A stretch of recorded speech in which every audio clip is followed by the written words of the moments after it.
A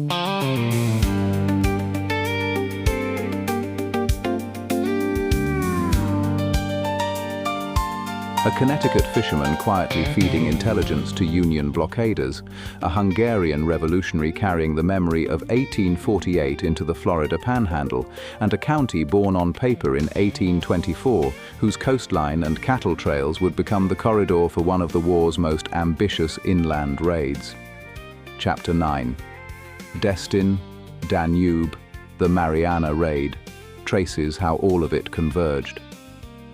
What makes this story worth sitting with is that the troops who charged into Marianna on September 27, 1864, did so shouting, "Remember Fort Pillow," a battle cry that connected a massacre in Tennessee to a muddy Florida street in a matter of months, collapsing the distance between the war's worst moments and its local fronts.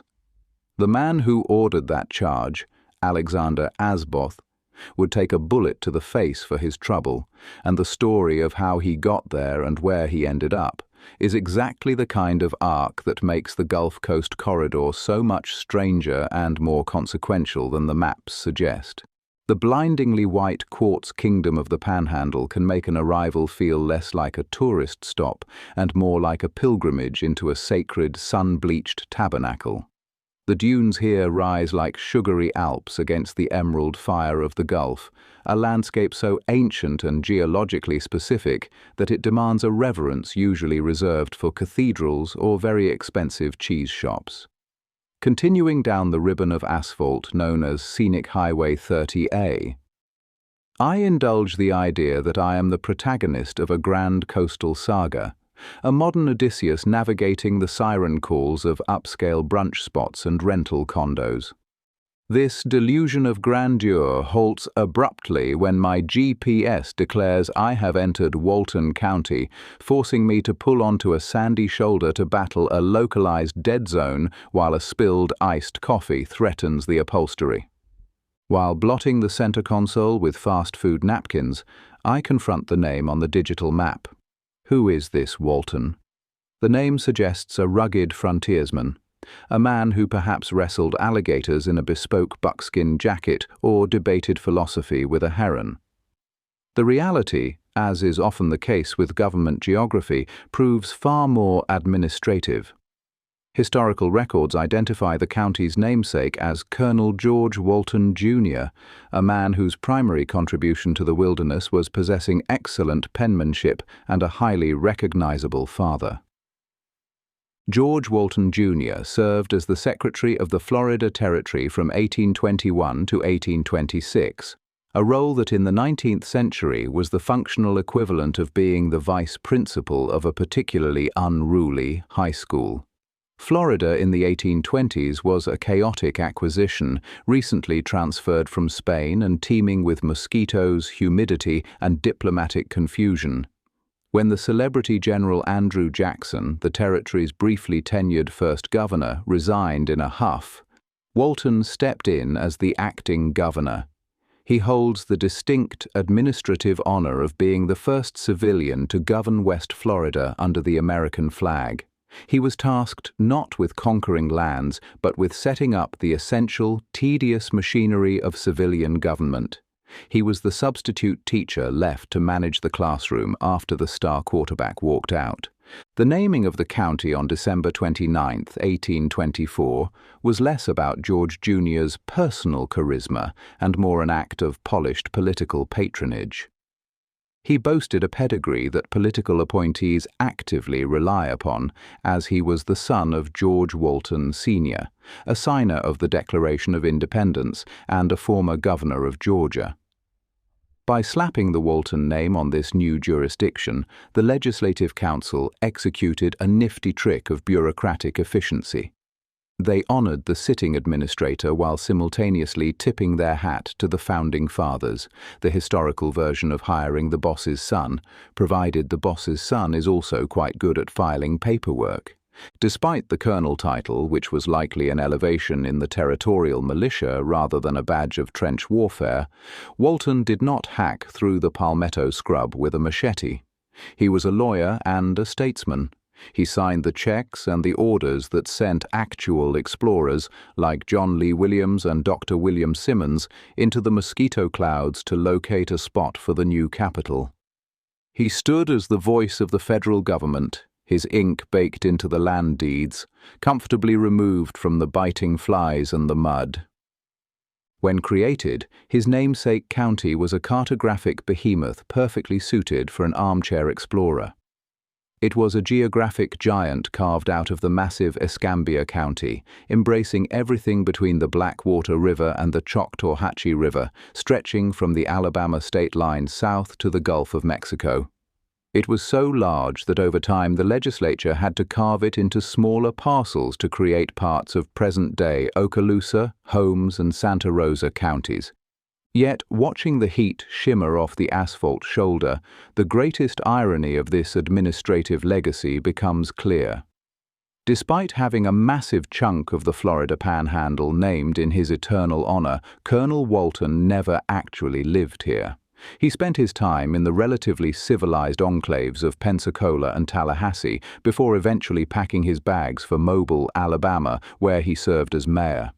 He was the ultimate absentee landlord, a man whose name is stamped on the beaches and bayous, but whose mail was delivered 2 states over.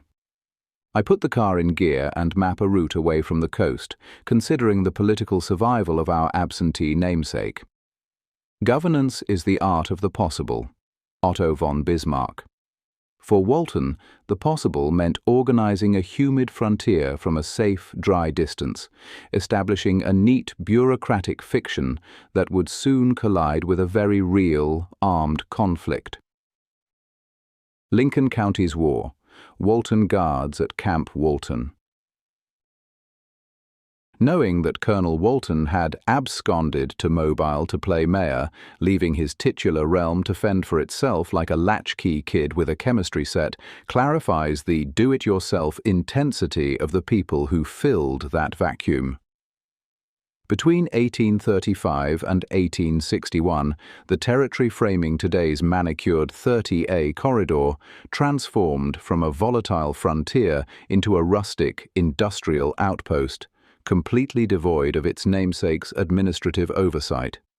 The most immediate of those armed conflicts is recorded in history books as the Second Seminole War, 1835 to 1842, though locals knew it simply as the Creek War. While the primary theater of the Seminole campaigns consumed the peninsula hundreds of miles away, Walton County declared itself the great battleground of West Florida.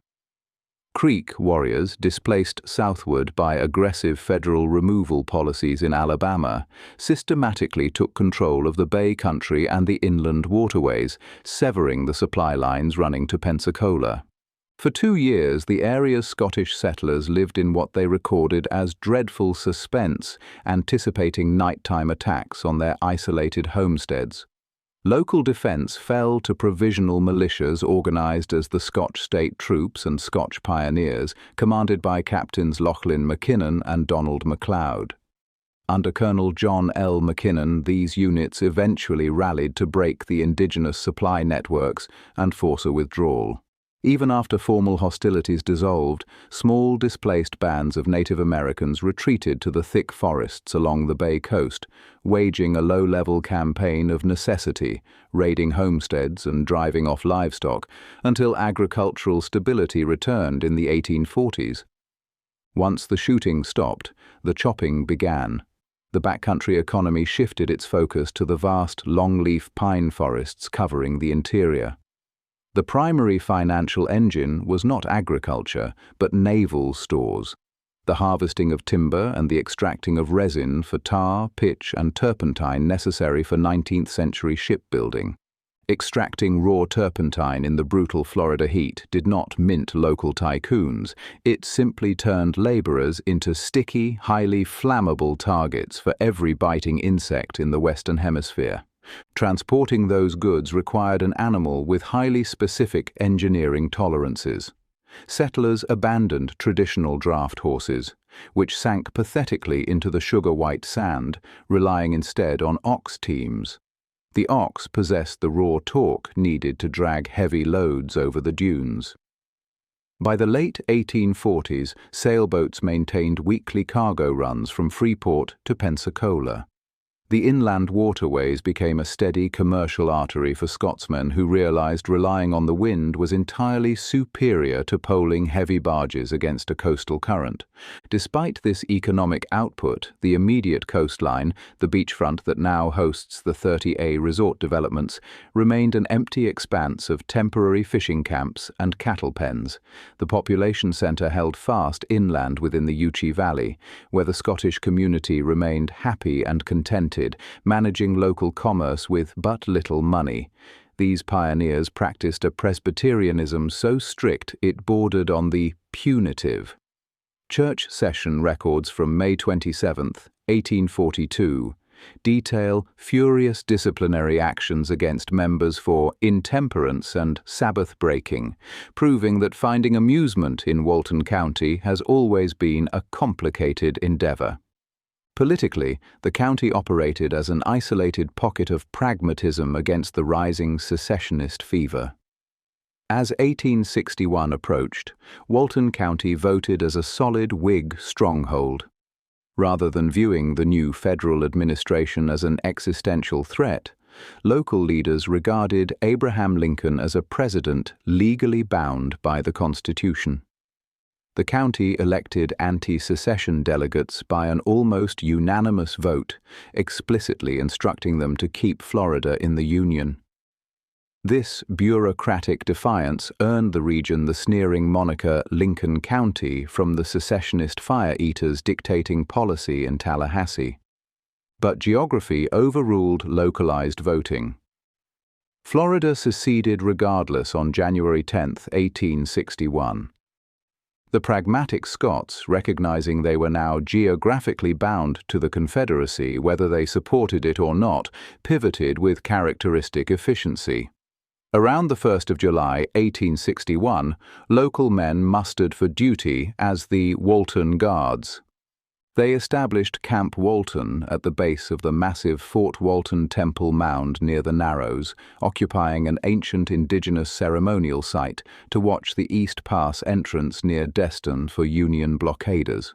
Tasked with protecting the inland naval stores routes they had just spent decades mastering, these reluctant coastal defenders were armed entirely with what they could scrounge from residential closets, including antique flint and steel muskets left over from the Creek War. Standing on the blinding white dunes, clutching rusting family heirlooms while waiting for the modern United States Navy to appear on the horizon, the Walton Guards embodied the exact atmospheric energy of a dog calmly sipping coffee in a burning room. Florida Civil War, Fort Barrancas, Bloomer, Asboth's Defiance. What those men were guarding on the blinding white dunes was not a grand plantation. The reality of the Florida Panhandle is that the conflict was won and lost in the brine. I learned to recognize the strategic weight of salt water during a previous trip to the Turks and Caicos Islands. Looking at the white salt pans of Salt Cay and Grand Turk, the math became obvious. Salt was a sovereign currency. In the 1770s, Bermudian salt rakers acted as the secret pulse of the American Revolution. As explored in Conch and Consequence, Caribbean blockade runners kept George Washington's Continental Army supplied with enough salt to preserve their meat, preventing them from starving. The same mineral that fueled that 18th century rebellion became the exact mechanism the Union used to strangle the Confederacy in the 19th. If Fort Pickens acting as a coastal fortress was the federal fist on the table, the naval blockade was a slow suffocation. Prices for salt skyrocketed from a few cents to over $1 per pound in the Confederate interior. The locals along the modern 30A corridor responded by shifting from their earlier pine resin operations to boiling seawater, trading one excruciatingly hot coastal chore for another. These were massive operations where workers tended giant cast-iron kettles around the clock.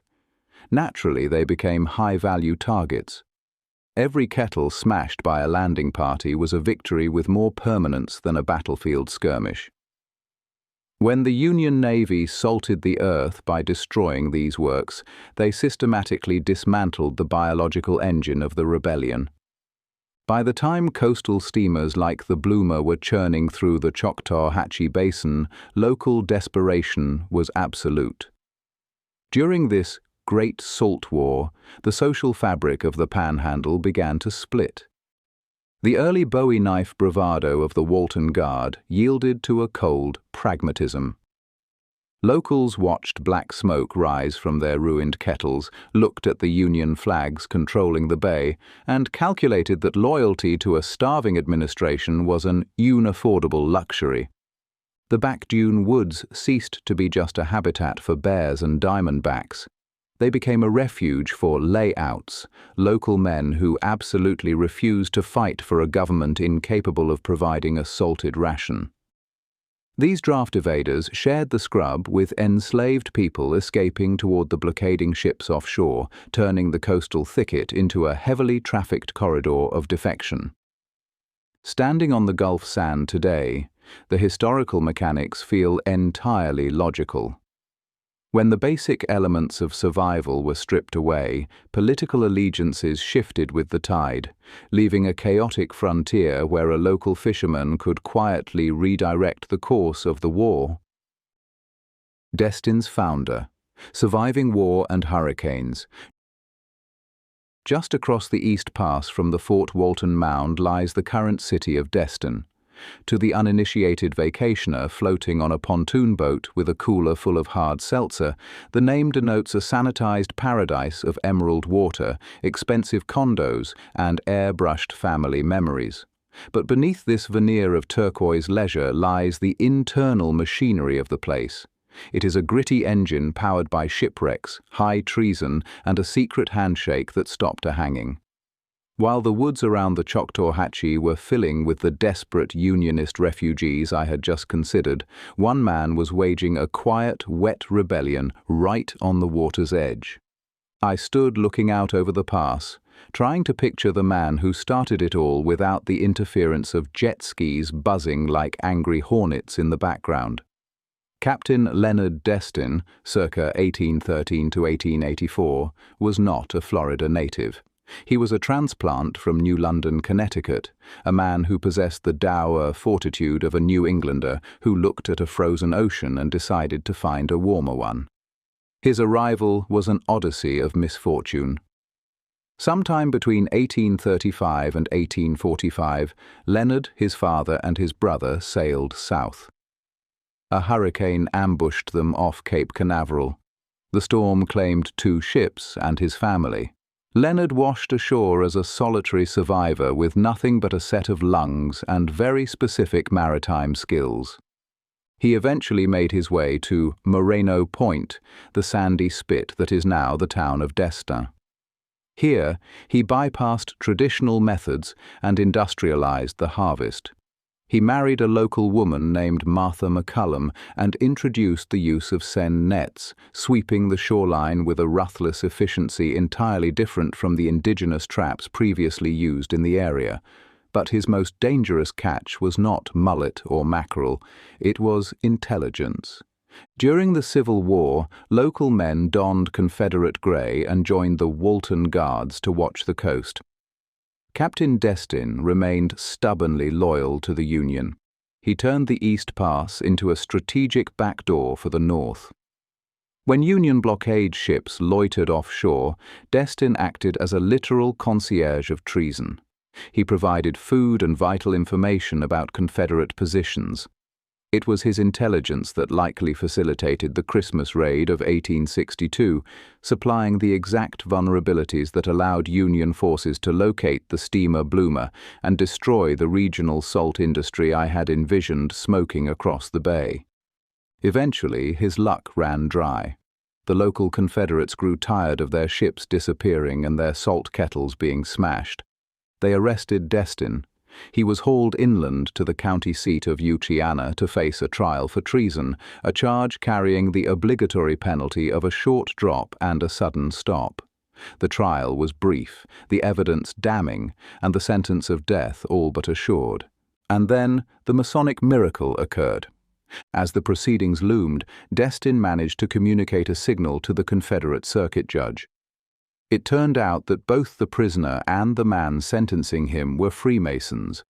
In a twist that defies all modern logic but makes perfect sense in the context of 19th century fraternal loyalty, the bond of the secret society superseded the political hatred of the war. The judge decided to let him off the hook. The death sentence was commuted to house arrest.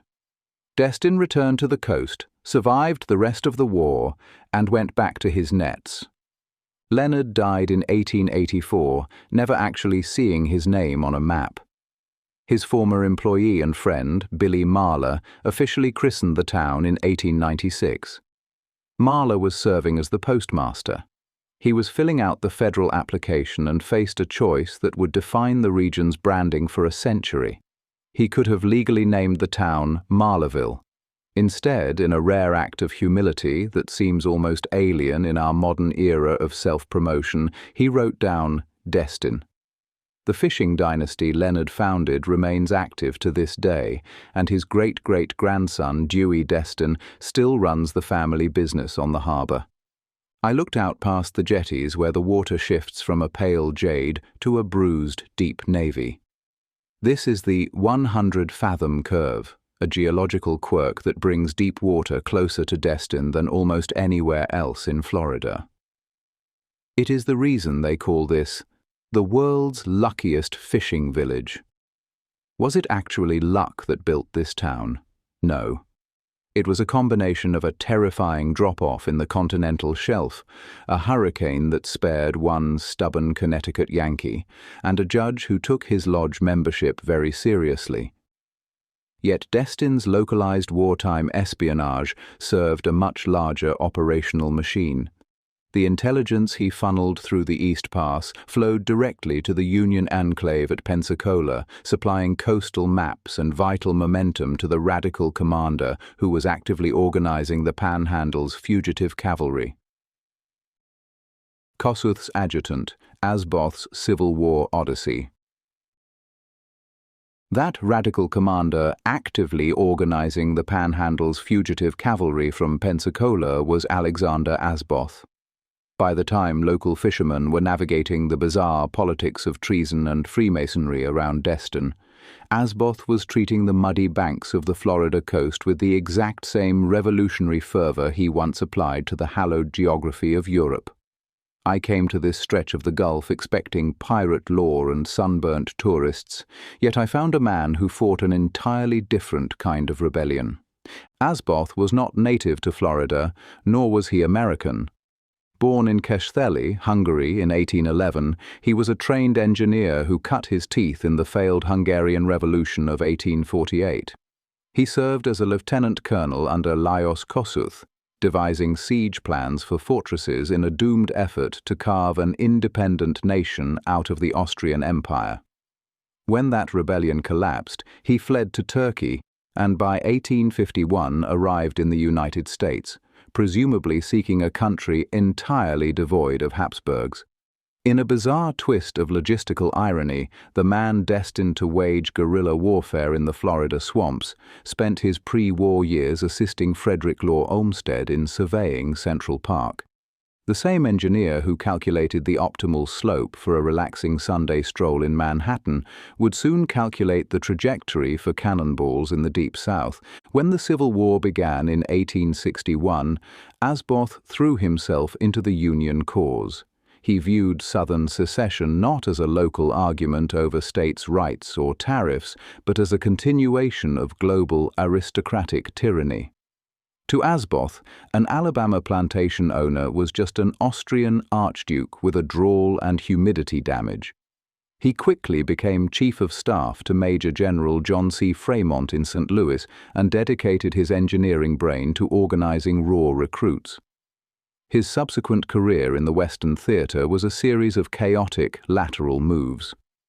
At the Battle of Pea Ridge in Arkansas in 1862, He led troops with valor, took a bullet to the right arm, and secured his official brigadier general star. But he also had a dramatic streak that irritated his superiors.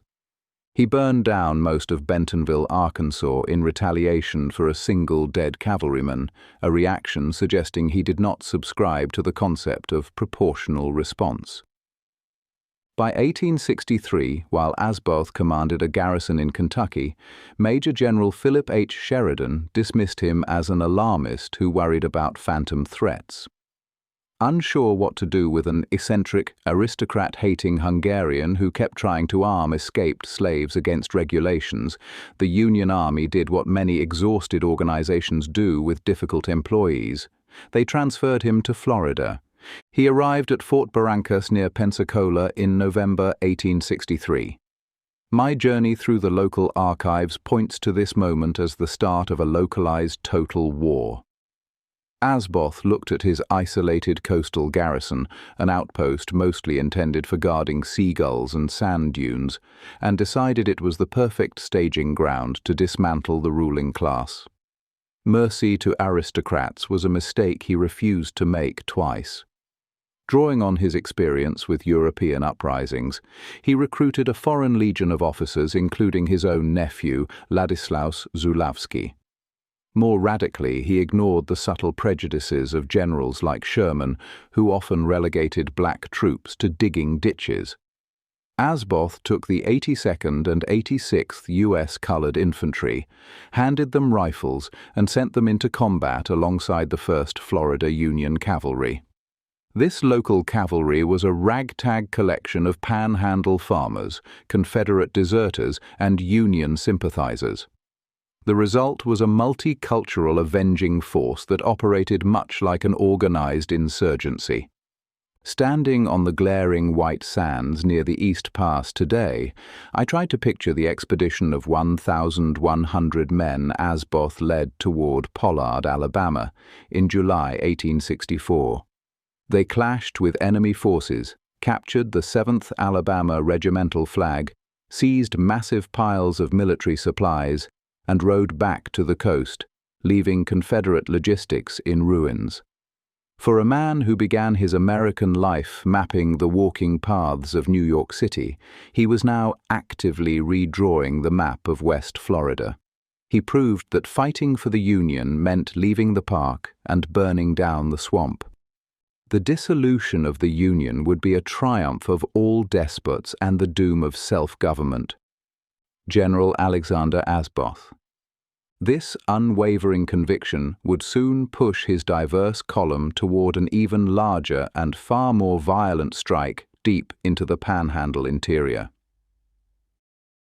Asboth's bold raid, Marianna's bloody legacy.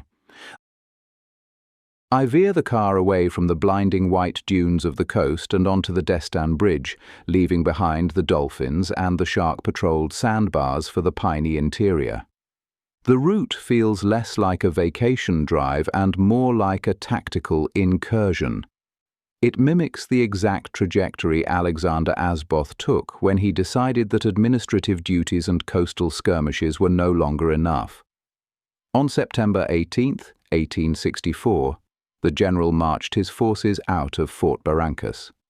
His goal was to burn a definitive path north and east, leaving the safety of the Union-held coast to steal Confederate bacon and strike a decisive blow against the local planter class.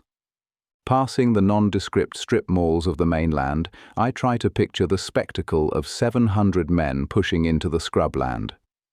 Asboth supplemented his corps of local Unionist defectors and the 82nd and 86th U.S. Colored Infantry with the seasoned riders of the 2nd Maine Cavalry. It was a vengeful mosaic of Unionism riding north to dismantle the Confederacy one mule at a time. Their first major stop was Ukiana, the quiet Walton County seat I pass today as a blur of green pines. On September 23rd, the column hit the town with a textbook application of scorched earth tactics, a military euphemism for taking absolutely everything that was not nailed down and burning the rest. Troops gathered the local men into a hewn log jail and conducted a clean sweep of Colonel Mackinnon's nearby estate. The logistical effort required to load wagons with beef, lard, and heavy livestock was immense. Watching his community dissolve into smoke and theft, one captive resident was reported to curse Asboth as this Hungarian hog. It is a rare and specific insult that manages to combine xenophobia with animal husbandry. The theft allegedly turned the captive from a reluctant secessionist into a strong Southern sympathizer, proving that the quickest way to a man's political allegiance is indeed through his larder. The column pushed east toward Marianna for the climax of this violent odyssey. On September 27th, Asboth encountered the Confederate defense. This was a hastily organized assembly known locally as the Cradle and Grave Company, consisting almost entirely of boys too young to shave and men too old to walk briskly.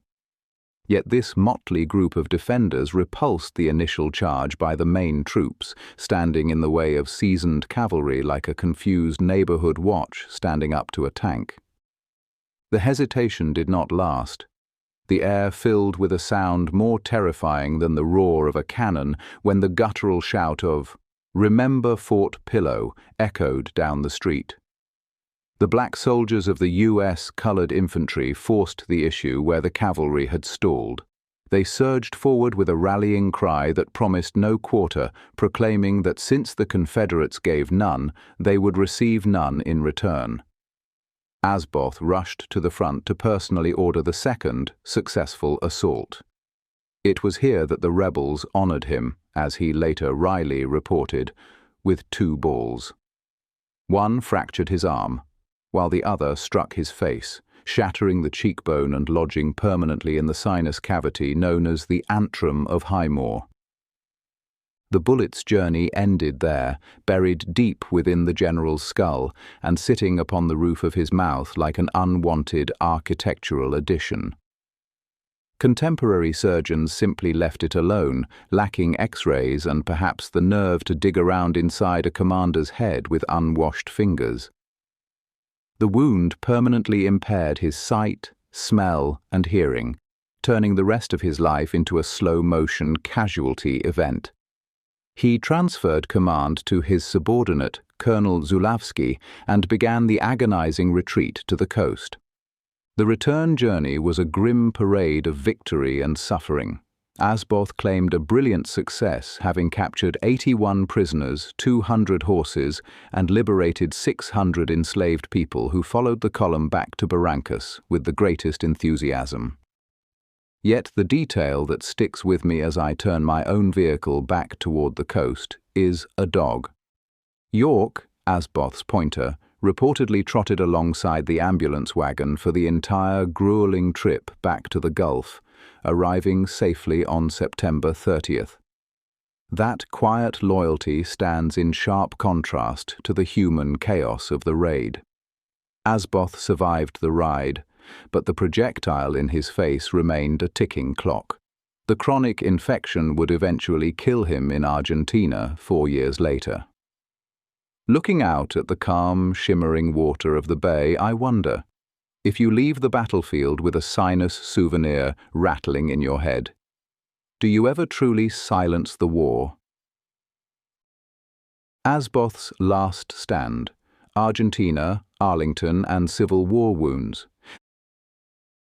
The answer, at least for Alexander Asboth, was a definitive no. He did not simply vanish to recover after taking that musket ball to the face. Instead, he embarked on a 4-year decline that managed to be both physically tragic and administratively impressive. The Battle of Marianna on September 27, 1864, ended his time in the saddle. The bureaucratic machinery of the army, however, ground on with the indifference of a tide. By November 16th, Asboth was in the St. Louis U.S. Army General Hospital in New Orleans.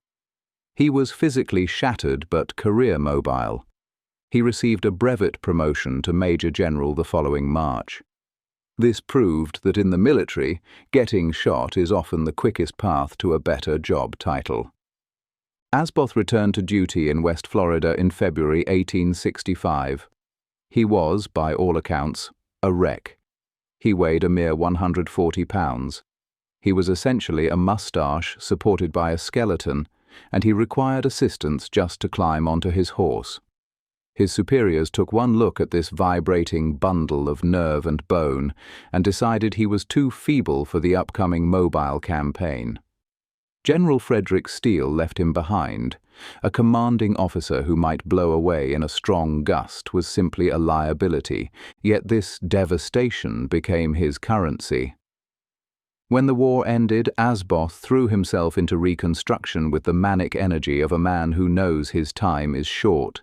He occupied Apalachicola in May 1865. He issued orders that freedmen were to be paid and treated with dignity, warning the locals that the old days of slavery were over. In a meeting that feels almost cinematic, a delegation of angry Walton County citizens came to complain about the new order. Asboth did not debate them with logic. He debated them with his face. He pointed to the shattered bone and the healing scar, screaming that he had taken that wound while trying to free them, meaning the enslaved people. He declared it might yet cost him his life. You cannot win an argument against a man waving his own facial disfigurement at you like a receipt for freedom. The government then looked at this half-blind, infection-riddled veteran and decided he was the perfect man to send to South America. On March 12, 1866, he was appointed U.S. Minister-Resident to Argentina and Uruguay. It was an honor with a fatal catch. Doctors had finally located the bullet lodged in his cheek, nestled against the palatine bone like a terrible pearl. The stubborn general refused surgery. He chose to delay the operation to accept the mission, a decision that feels frustratingly noble and medically ill-advised. He arrived in Buenos Aires in October 1866. He stepped right into the middle of the War of the Triple Alliance, a conflict he described with diplomatic understatement as ruinous. He tried to mediate, pushing for republicanism while his own body waged a losing war against sepsis. The bullet from Marianna, that piece of Florida lead, finally finished the job on January 21, 1868. He died at his post. He was a direct, delayed casualty of a cavalry charge 4 years prior and a continent away. He was buried in the British cemetery in Buenos Aires, far from the adopted country for which he had literally lost face. History has a way of correcting its filing errors, however slowly. In 1990, his remains were exhumed and brought home to the United States. On October 23, 1990, General Asboth was reinterred with full military honors at Arlington National Cemetery. It was a long journey for a man who just wanted to rest. And that brings us to the close of Chapter 9, Destin, Danube, the Marianna Raid.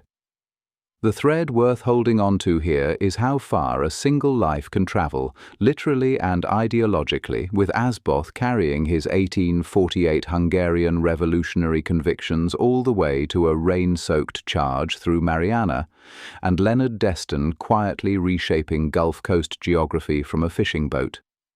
In Chapter 10, the war's end doesn't bring calm. It brings timber barons, convict leasing, a courthouse fire, and the slow stitching together of a coastline that would eventually become something unrecognizable to anyone who lived through these pages. If this journey has caught your interest, the full travelogue is available right now as a Kindle book on Amazon, Conquistadors and Condos. And if you want to come behind the scenes and get bonus content, you can join the community over on Patreon.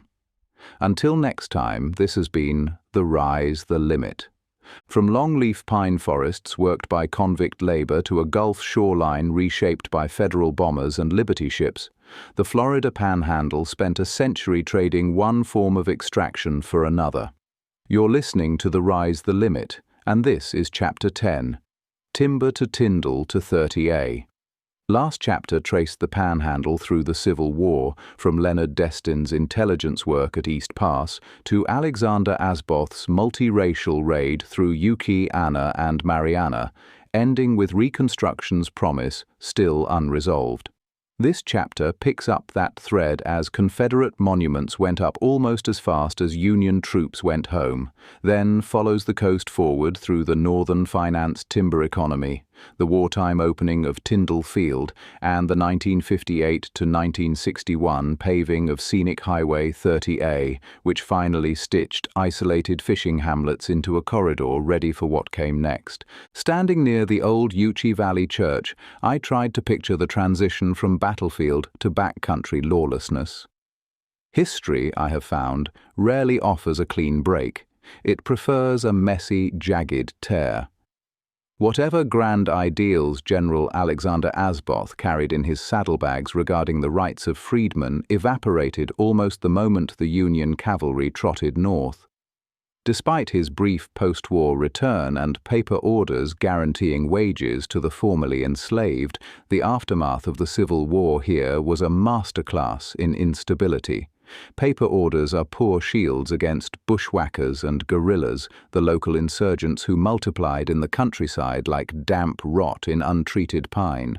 The 1st Florida Union Cavalry, those local dissenters who had sided with the North, found themselves mustered out into a neighborhood that viewed them not as victors, but as scalawags and traitors. It was not a homecoming. It was a target-painting ceremony. The political feuds metastasized into the Jackson County War between 1869 and 1871, a terrifying period where vigilante regulators hunted Union veterans and Republican officials because the federal government had withdrawn the only troops capable of stopping them. Yet, amidst this bloodshed, the Ladies' Memorial Association of Walton County found the time and funds to erect a marble tribute to the Confederate dead in 1871. It was the first stone Confederate monument in Florida, a defiant slab of marble rising in Ukiana, proving that while you may lose a war, you can still win the zoning disputes. My journey took me inland, away from the beach crowds, to the ghost of Ukiana. This was once the Scottish centre of gravity for the county, a river town with political clout. Economic shifts are cruel, however, moving focus from antebellum agriculture to the industrial consumption of the pine forests. The timber and naval stores industries, harvesting tar, pitch and turpentine, became the new monarchs. And every monarch needs a carriage. In this case, it was the Louisville and Nashville Railroad. The railroad engineers, presumably possessing the navigational whimsy of a blindfolded dart player, projected the line to bypass the established river town entirely. Ukiana was out. The new town of Defuniak Springs was in. The people of Defuniak Springs coveted the county seat, and the people of Ukiana did not want to give it up. Then, in 1885, the Ukiana courthouse caught fire. This seemed suspicious. A convenient conflagration that forced the permanent relocation of government to Defuniak Springs warranted a closer look. I decided to investigate this mystery using the most advanced investigative methodology available to a traveler standing in an empty field. I sought a second opinion, and then a third. The local placard suggested it was political arson. The history books agreed it was political arson. Basic deductive logic pointed firmly toward political arson. Ukiana faded into a ghost town, and its monument moved to the new Victor's Square, effectively closing the book on the river era. The wealth moved south, closer to where I usually sunbathe. The Wesley family, timber barons of the late 19th century, rode the yellow pine boom to build the Eden House at Point Washington in 1897. It is a stunning structure, proving what one can achieve with unlimited lumber and a total lack of concern for deforestation. While the timber money stacked up at the bay, the coast finally saw its first permanent non-native homesteaders. Major Charles T. Gray set up camp on the dunes in 1885. 5 years later, William Miller and William Wilson platted a tiny remote village they called Grayton Beach. It remained small for decades, mostly because getting there involved a train to Defuniak, a wagon ride and a skiff, a triathlon of inconvenience that kept the riffraff and tourists like me at bay for half a century. As the 20th century dawned, the Panhandle was a strange mix of scientific discovery and ecological silence. Between 1901 and 1918, the archaeologist Clarence Bloomfield Moore steamed through the south, digging into mounds near Black Point on Choctawhatchee Bay. He unearthed pottery with check-stamped and incised decorations, documenting the complex Pensacola and Fort Walton cultures the Spanish had encountered centuries before. In Defuniak Springs, the Florida Chautauqua assemblies had been drawing crowds to the almost perfectly circular lake since 1885, promising intellectual salvation via low-fare rail excursions. By the late 1920s, the cultural appetite had shifted. The Chautauqua wound down, leaving behind a lovely lake and a lot of empty chairs. The coast, however, was getting a physical facelift. In 1929, local fishermen, including descendants of the Union-aiding captain Leonard Destin, decided the Choctawhatchee Bay flooded too often. They took shovels and dug a trench across the barrier island to drain the bay into the Gulf. Nature, sensing an opportunity for dramatic flair, took over. The pent-up water pressure scoured the trench, violently widening it into the massive East Pass that exists today. It was a terraforming project that created the world's luckiest fishing village by sheer hydrodynamic force. The regional map was hardening. Panama City annexed its neighbors. The Pensacola Bay Bridge opened in 1931. Gordon Willey excavated the Fort Walton Mound. We were categorizing the land, bridging the water, and preparing for the modern era. The final tumblers of the lock clicked into place in 1940. This was the moment the conservation map became a defense map. The federal government ceded vast tracts of the Choctawhatchee National Forest to the War Department, establishing the site for Eglin Field. In a stroke of administrative penmanship, the quiet pine forests, once the domain of Carolina parakeets and turpentine laborers, became a weapons testing range. I stood near the edge of the base, listening to the faint, distant hum of jet engines that replaced the squawk of the parrot and the steam whistle of the sawmill. It occurred to me then, while watching a modern fighter jet bank over the same dunes Major Gray had homesteaded, that we rarely inhabit the land so much as we redecorate it with increasingly heavy furniture. War is the father of all things, Heraclitus said, though he likely never had to sit in beach traffic on a holiday weekend. Florida Panhandle, World War II, Eglin to Emerald Coast. The federal government had stepped onto the Panhandle with a size 14 boot, and by 1941, the coast's transformation from wood pulp to weapons testing was absolute. The newly expanded Eglin Field stretched across the landscape like a military-industrial blanket. Even today, the beautiful shoreline falls within Eglin's range footprint, a term that adds a spicy dissonance to a relaxing beach vacation. Lingering near one of these restricted zones, I gazed out over the scrubland where the Doolittle Raiders famously trained in 1942 for their daring bombing run on Tokyo. The gravity of the history felt immense. This was the exact soil where men prepared for a mission that would alter the course of the Pacific War. For a much longer, windier version of this story, please see my book Palmetto Bugs and Broken Arrows, Savannah's Grand Plans and Glorious Misfires, available wherever Amazon Kindles are sold. I closed my eyes, trying to visualize the B-25 Mitchell bombers skimming the treetops. I listened for the ghostly echo of radial engines and tried to feel the weight of the free world on my shoulders. Then my pocket buzzed. It was a notification from my weather app warning me of a 10% chance of drizzle. The chime shocked me out of my reverie. It reminded me that the only battle I was currently equipped to fight was the one against mild humidity and spotty cell reception.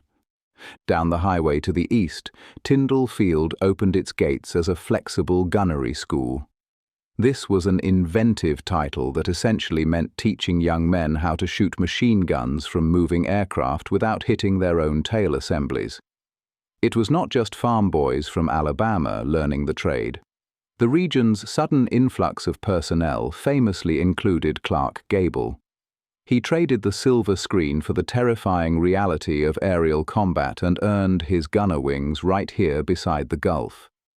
It is a strange thing to imagine Rhett Butler sweating through his fatigues in the Panhandle humidity, perhaps realizing that real war involved significantly fewer retakes and much worse catering than the backlot at MGM. Farther east, preparations for global conflict took a wetter turn. Dog Island and Carabel Beach were absorbed into Camp Gordon-Johnston in late 1943. Here, the U.S. Army's 4th Infantry Division engaged in amphibious workups, which is military speak for getting very wet while carrying heavy things. This 2-month shakedown was the final rehearsal before these men crossed the Atlantic to storm the beaches of Normandy.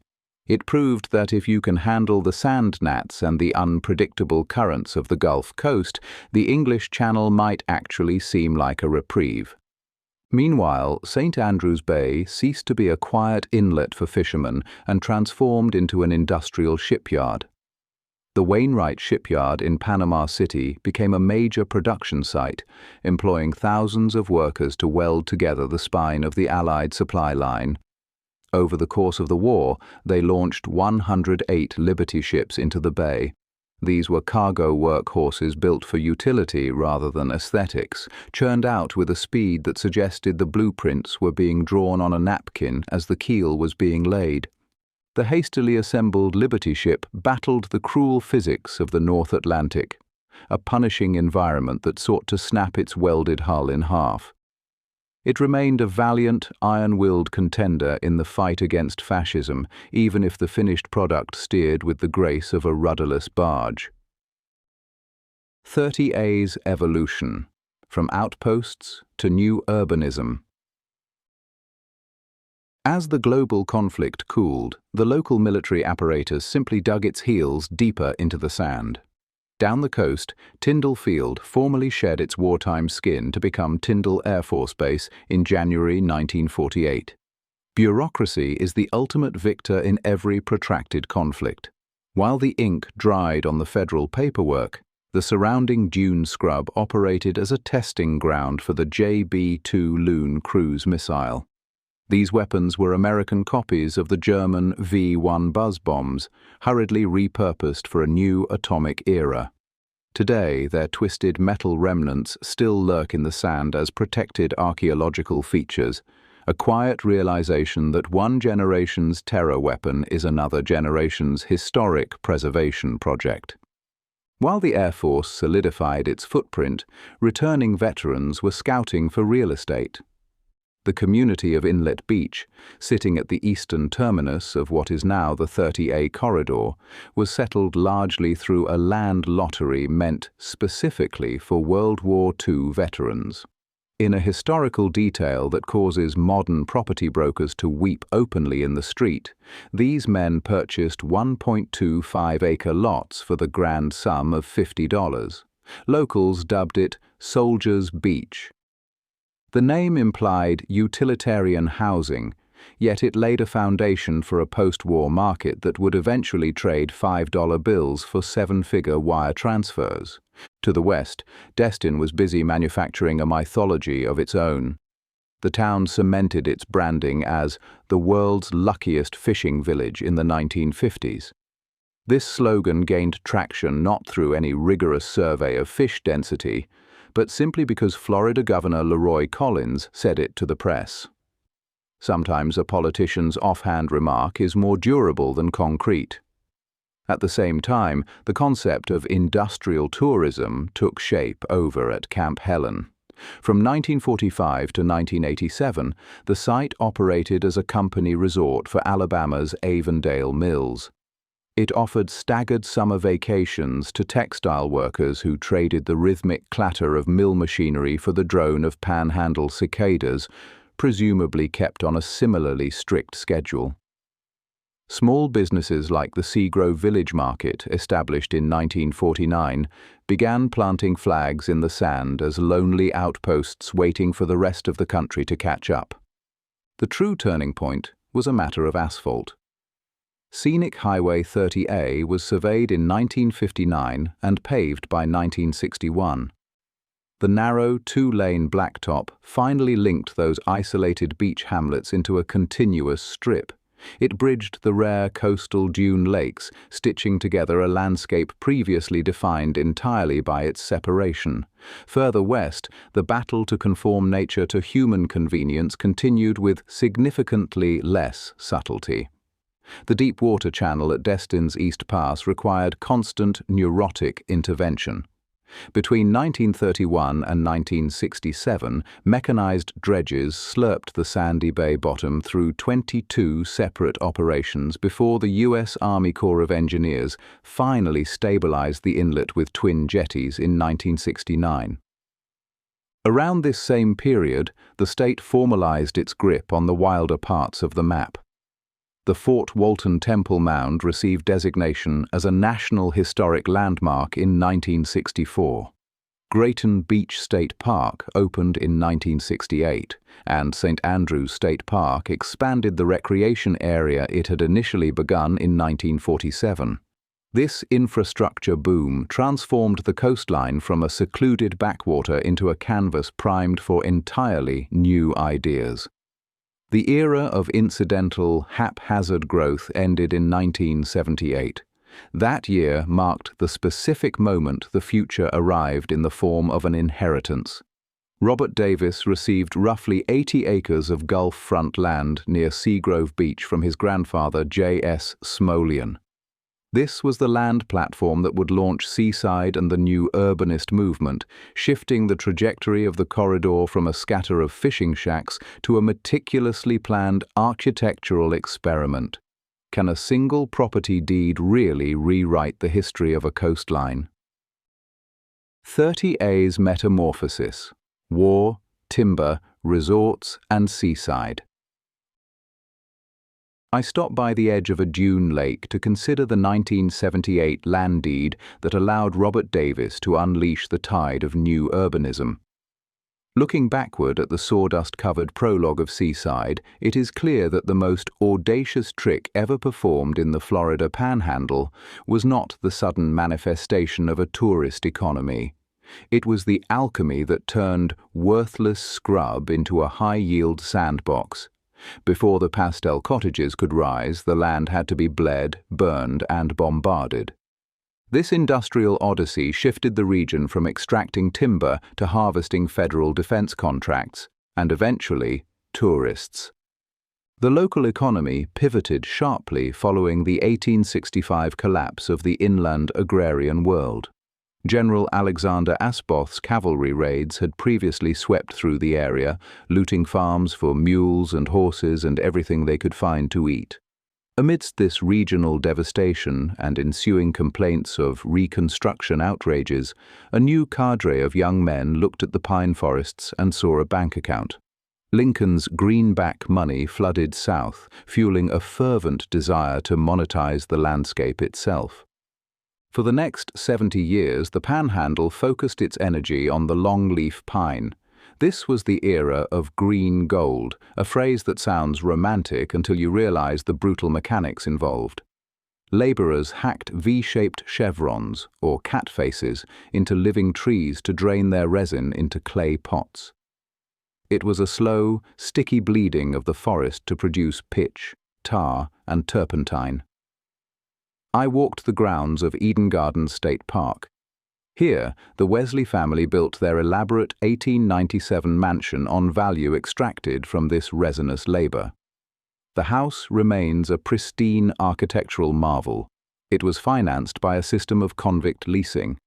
While the wealth of that era clung to the inland bayous, the federal government eventually engineered a permanent coastal shift.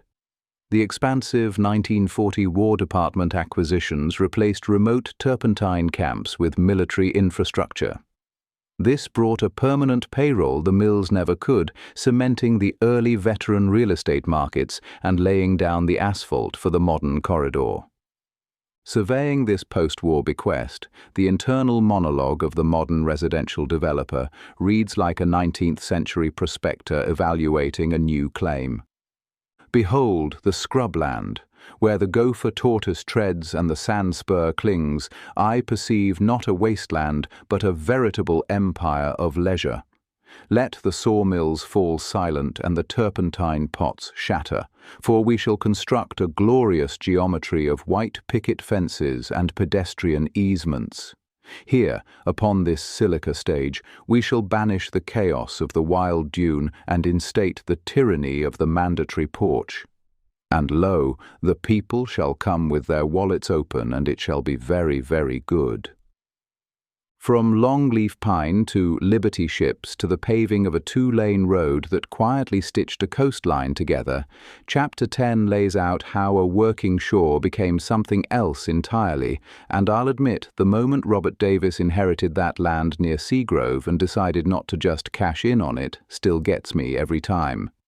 Next chapter, we're walking that same road, literally, from the Timpucci Trail to Seaside's porches and building codes, out to a reef where a movie prop black pearl is about to become a fish hotel, and the whole corridor starts to feel like a place that's been designed all the way down. That's where we're headed, so stay with us. If you enjoyed this journey, the complete travelogue is available right now as a Kindle book on Amazon, Conquistadors and Condos. And if you want to come behind the scenes and get bonus content, you can join the community on Patreon.